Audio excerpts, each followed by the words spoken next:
Hi guys, welcome back to Mama SOJ vlog. How you guys doing? My name is Mama SOJ. If you are new here, you are welcome, and if you are returning subscriber, God bless you as you always come back to watch my video.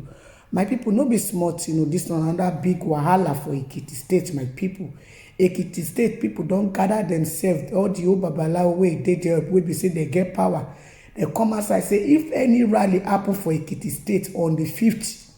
say they go cause big wahala, they go cause big gbege. He said that they send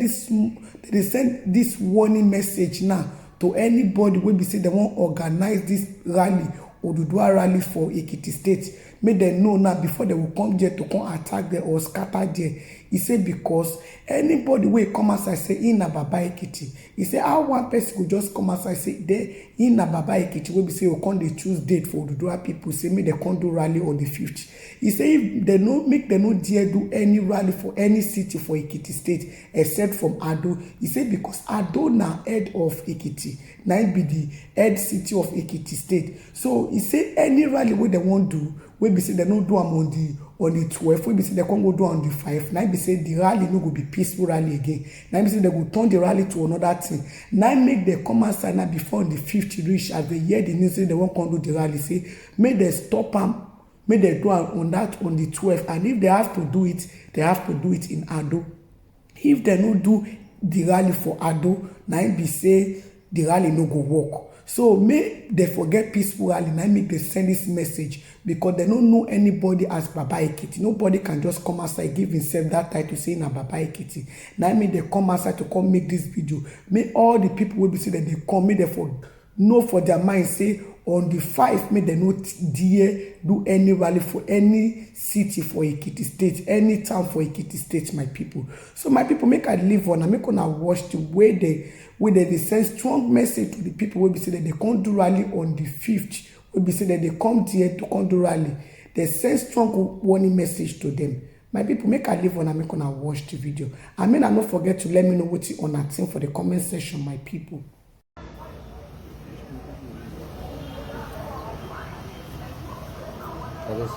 So, gbogbo ọmọ Yorùbá ní tilé soko lókè òkun àti ilẹ̀ Nàìjíríà, mo kí gbogbo yín pátápátá, bẹ́ẹ̀ mo dẹ̀ kí gbogbo Èkìtì pátápátá. Ànírúgbé àṣà ọpa o,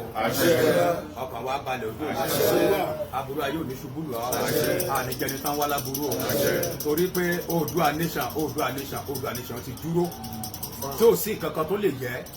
ẹnikẹ́ni tó bá ti ní òun máa gbàbọ̀dé fún wa, ilẹ̀ Oòduà béèrè ẹ̀, ilẹ̀ Oòduà béèrè ẹ̀, àwọn akíṣàlẹ̀ á béèrè ẹ̀, ìfọ̀ Oòduà ẹ̀dẹ̀ ó kéré fún ṣọgbọ́n ní ìlànà àbákò òkèjẹ̀ tí á béèrè ẹ̀mí ẹ̀, ẹ̀dán òlóló á béèrè ẹ̀mí Olúwa, gbogbo ìṣàtà ń sin nílẹ̀ káàrọ̀ òjìire tó ń jẹ́ á béèrè ẹ̀mí Olúwa. Àwa fàákò yìí wá ń sọ fún gbogbo yín ní gbogbo òde àgbáyé, àwa Èkìtì a ní agídí,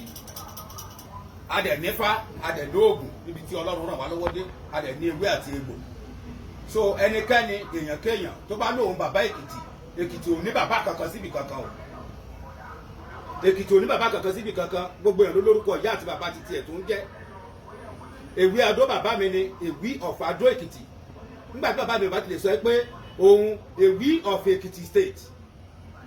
tó sọ pé Èwí of Adó Èkìtì, bẹ́ẹ̀ ni Ajero ṣe wà, bẹ́ẹ̀ ni Alára ṣe wà, bẹ́ẹ̀ ni Ọlọ́gọ̀tún ṣe wà, bẹ́ẹ̀ náà ni ọba Ìkọ̀lé ṣe wà, bẹ́ẹ̀ ni gbogbo ọba Ọ̀yẹ́ ṣe wà àti gbogbo àwọn ọba tó kù àtọba Aláwẹ̀. Torí ìdí eléyìí, rally Ekiti State on the 12th July la fi sí, tí àwa Èkìtì mọ̀ for a very long time. Èèyàn kan ò lè dédé lọ láti Èkìtì níbí kó lọ kó rí pé òun change ẹ̀ sí on the 5th without our knowledge. Torí pé Adó níbí òun lórí Èkìtì. Àwa Adó dẹ̀ ní tá bá máa ṣe ohun gbogbo, Adó náà ti máa ṣe. Ọmọ Èwí Òtù ọmọ Òróró Òjòdè ni mí, ọmọ ọba ni mí láàfin, ọmọ ọwá ni mí láàfin, mo tún jẹ́ ọba Ògbóni Èkìtì State. Mo á fọwọ́ kò yí wá ń sọ wípé tí Bàbá Èkìtì tó bá jẹ́ kí nǹkan tó pẹ́kẹ́ lọ́n the 5th tí ò dúró da July 12 yẹn, nǹkan á ṣẹlẹ̀ o. Ọ̀họ́ kò rọra lọ sí Ìpòtì kó lọ bá ọba Ìpòtì kọjọ lọ ṣe ní ọ̀dọ̀ wọn jẹ́jẹ́jẹ́jẹ́, láì jẹ́ bẹ́ẹ̀ nǹkan á ṣẹlẹ̀, títorí pé gbogbo nǹkan wa pátá ló ní ètò. Àwa Èkìtì akàwé, igi ìmọ̀, igi ìwé, gbogbo ìmọ̀ ni wá. Tá bá ṣe babaláwo, a mọ nǹkan tá à ń ṣe o. Tá bá dẹ̀ wà lẹ́gbẹ́ ọmọ Oòduà, a mọ nǹkan tá à ń ṣe, torí pé ilẹ̀ bàbá wa là ń jà fún. A jà fún nǹkan tá a fẹ́ jẹ, oúnjẹ ìníkọ́ là ń jà fún. à ń jà fún ìtẹ̀síwájú ilẹ̀ Oòduà ẹnikẹ́ni tó bá ti ń jà fún ẹnu ẹ̀ àti àpò ẹ̀ tó rò pé àwa kó wa lẹ́rú ní Èkìtì kò lè possible o kò ní lè ṣeé ṣe rárá mo wá fi àkókò mo wá fi rọ̀ yín mo wá fi bẹ̀ yín gbogbo tẹ́ a ti gbọ́ ẹ̀ bá mi ṣíà ẹ̀ olórí wa Sunday Igboho Adéyẹmọ a gbà fún èmi gẹ́gẹ́ bí ènìyàn kan mo ètò olórí Olúwo mo ti above 50 bọ̀ mo gbà fún gẹ́gẹ́ bí olórí torí ẹ̀ tó láti ṣí aṣọ dúdú kúrò ní ojú ẹni tó jẹ́ kí ìmọ́lẹ̀ nǹkan yé èèyàn ọ̀gá ẹni ní gbogbo omi lóde àgbáyé so ọ̀gá ni àgbà lọ́gàá torí ìdí eléyìí àwa rọ̀ abẹ́ ìgbà tí àwọn Èkìtì ń retí ẹ̀ ní on the 12 July táwa bá wa ṣe táwa náà bá ṣe táà wẹ́kọ̀mù ẹ̀ pẹ̀lú ijó àti ìlù àti ìfọn táà wẹ́kọ̀mù ẹ̀ àfẹ́kẹ́nì kankan kó wá da Èkìtì rú fún wa o kò sẹ́nì kankan tó ń jẹ́ bàbá Èkìtì tó bá ní orúkọ tó ń jẹ́ ni kó lọ sọ lórí social media orúkọ báyìí ni mò ń dé láti ìlú báyìí kò lè ẹnì kankan ò lè sọ̀rọ̀ àìní bàbá Èkìtì fún ara ẹ̀ ayé ló ń sọ̀rọ̀ lórúkọ yẹn kúrò àìmọ́ ló ń sọ̀rọ̀ àìní orúkọ Jacob Òrìṣàmìkà tí mò ń jẹ́ orúkọ bàbá mi ní Òrìṣàmìkà tí n bá ṣọ́ọ̀tì sára àwọn plate number mi pé òrìṣà kò gba Òrìṣàmìkà ló jẹ́ kí n ṣọ́ọ̀tì ẹ̀ síbẹ̀ tó bá ti lọ wo gbogbo profile mi pátá àti gbogbo dọ́kúmẹ̀ntì mi Jacob Òrìṣàmìkà lẹ́ máa bá bẹ̀ I'm a former state chairman traditional medicine practitioners Ekiti state kó tó di pé mo á da olórí Olúwo Ògbóni aborigine Ekiti state èmi dẹ̀ lẹ́yìn lójú Oòduà people congress Ekiti state àti hùn àti hẹ̀ dórí Gani Adams dórí tìmí Fáṣẹ̀hùn for a very long time àti ètò wà lọ́wọ́ mi tó ti fún mi torí ìdí eléyìí mo rọ̀ yín mo bẹ̀ yín ẹ máa yẹ jẹ́ ká fi ẹ̀lẹ̀ kébò sí o ká fi ẹ̀lẹ̀ kébò sí tí ó bá dá irú aṣọ bẹ́ẹ̀ ṣòro nǹkan á ṣe tó bá dáṣọ irú ẹ̀ ṣòro nǹkan á ṣe o bẹ́ẹ̀ ni mo sọ o tó bá mọ̀ pé òun tó bẹ́ẹ̀ òun tó bá gbà sùn lọ́yẹ́ kó dáṣọ irú ẹ̀ ṣòro kó jẹ́ ká rí ẹ tó bá wà lẹ́yìn ẹ̀ tó fẹ́ ṣe òun kó wá ṣe kárí ẹ̀ mélòó ló nínú kòtì tó fẹ́ ṣáà lè kí. orí ti di eléyìí mo rọ̀ yín mo bẹ̀ yín ní ìkòtì tó jẹ́ ìlú ẹ̀ kò sẹ́nìkan tó kóra jọ síbẹ̀ tán ṣe Oòduà nation wọn tó kán gbin ṣùgbọ́n inú ilé ti tèmi lèmi wà yìí tá a ti ń ṣe meeting tá a ti ń sọ̀rọ̀ ní gbogbo ìgbà tá a ti ń ṣe gbogbo nǹkan tó bá ti wù wá nílùú Adó Èkìtì ní ó garage opposite Polaris Bank Jacob Òrìṣàmìkà plaza èmi ni mo níbẹ̀ tọ́lọ́ ń jogún ẹ̀ fún lọ́wọ́lọ́wọ́ tí bá wà lọ àwọn ọmọ mi ló lè jogún ẹ̀ kò sẹ́ni kankan tó lè jogún mi torí ìdí eléyìí ìgbà tí mo máa kú Ọlọ́run ló mọ̀ kò sí ẹ̀dá Ọlọ́run kan tó lè dá ẹ̀mí mi légbodò torí ìdí eléyìí mo rọ̀ yín mo bẹ̀ yín gbogbo ẹ̀yin Èkìtì tẹ́ wà ń bí ẹ jọ̀ọ́ mo rọ̀ yín nǹkan tá a fẹ́ nǹkan bá wà fẹ́ o ọjọ́ Sátọ̀dé là ń lọ a fẹ́ lọ bọ Ògún Ìrè àtẹ̀rájá àti gbogbo nǹkan mo ti bá ọba Ìrè sọ̀rọ̀ lánàá wípé à ń bọ̀ láti wá bọ Ògún Ìrè ó dẹ̀ ti mọ̀ bá à ń bọ̀ so torí ìdí eléyìí mi ò fẹ́ gbọ́ nǹkan kan níbi kankan no kẹ̀kẹ́ must care tó bá mọ̀ pé òun ní agbára tó jù mí lọ lẹ́kìtì màá jẹ́ kó mọ̀ yìí pé gbogbo ẹgbẹ́ tó ń ṣe àtẹgbẹ́ òkùnkùn àti gbogbo ẹ̀ tí mo ti jẹ́ spiritual leader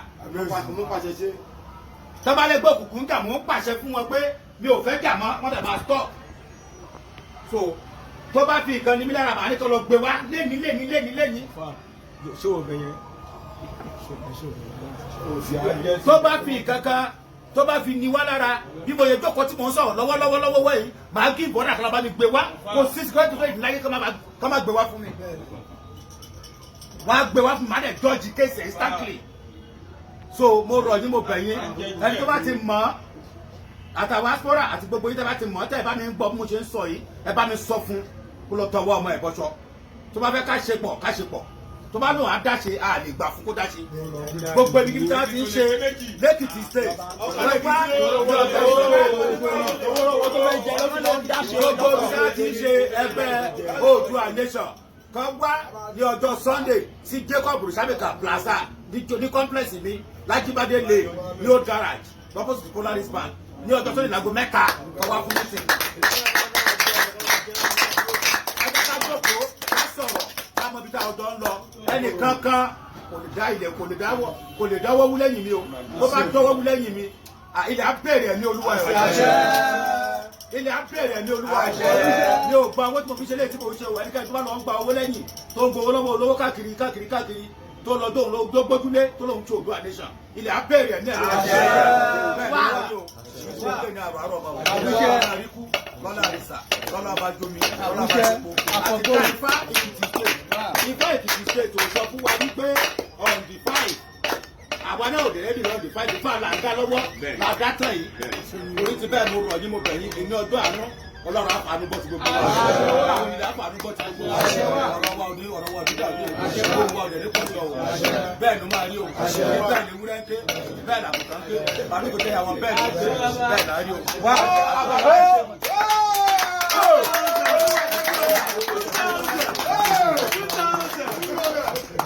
ilẹ̀ Oòduà yìí ti gbogbo wa ní kó bá gbọ́dọ̀ bàjẹ́ lọ́wọ́ yín torí kò sí lòmíràn tí a lè lọ àjò lè dàbí ilé ẹ jẹ́ ká sowọ́pọ̀ ká fìmọ̀ ṣọ̀kan gbé kẹ́mi gbé gbé kẹ́mi gbé gbé kájọ gbé.